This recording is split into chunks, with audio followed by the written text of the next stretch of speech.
সংগঠন গণজাগরণ মঞ্চ সহ বিভিন্ন সংগঠন ভাস্কর্য সরানোর প্রতিবাদে মিছিল সহকারে সুপ্রিম কোর্ট চত্বরের দিকে যাচ্ছিলেন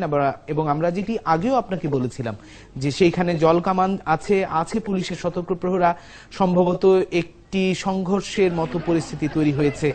আমরা সেই দৃশ্য দেখছি, হয়তো কাঁদানে গ্যাস ছোড়া হয়েছে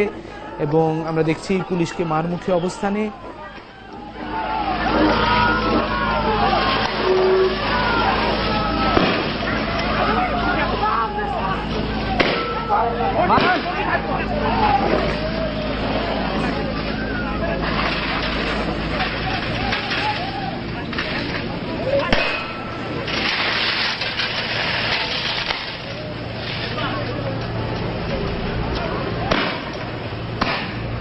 দর্শক, আমরা দেখছি জলকামান দিয়ে যারা প্রতিবাদে সরব হয়েছিলেন তাদের উপর জলকামানের ছোড়া হচ্ছে রঙিন পানি এবং আমরা দেখছি পুলিশ টিয়ার শেল ছুটছে যারা প্রতিবাদকারী তাদের দিকে এবং প্রতিবাদকারীরা সবাই যে সরে গেছেন বিষয়টি তাও নয়, তারা প্রতিবাদে আবারও এগিয়ে আসছেন।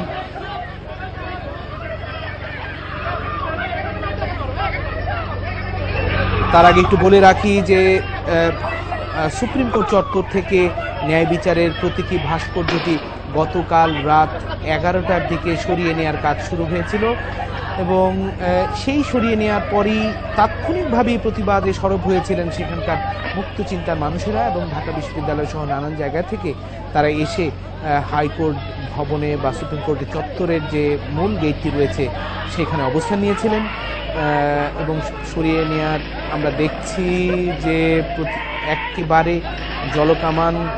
যতই ছোড়া হচ্ছে প্রতিবাদকারীরা এগিয়ে আসার চেষ্টা করছেন, প্রতিবাদ করছেন। আবারও ফিরে যায় গতকালকের ঘটনায় যে ন্যায় বিচারের প্রতীকী ভাস্কর্যটি সরিয়ে নেওয়ার পরে এখন সেটি রয়েছে সুপ্রিম কোর্টের অ্যানেক্স ভবনের পাশেই এবং সেইটার প্রতিবাদে সরব হওয়ার পর আজকে আবারও সকাল থেকে এখানে প্রতিবাদের মিছিল সহকারে যারা এসেছিলেন সেই দৃশ্য আমরা দেখছি। আমরা ঠিক এখন নিশ্চিত নই যে পুলিশ কাউকে গ্রেফতার করেছে কিনা। আমরা দেখছি 2 জন কি 3 জনকে পুলিশ ঘিরে রেখেছে এবং ধারণা করছি যে হয়তো তাদেরকে গ্রেফতার হয়তো করেছে। পুলিশ যদি না জানায় তাহলে আসলে বলা মুশকিল, তবু আমরা বুঝতে পারছি যে পুলিশ যেহেতু তাদেরকে ঘিরে রেখেছে সম্ভবত। নীরা আমাদের সাথে যুক্ত হয়েছেন, শারমিন নীরা, আপনার মাধ্যমেই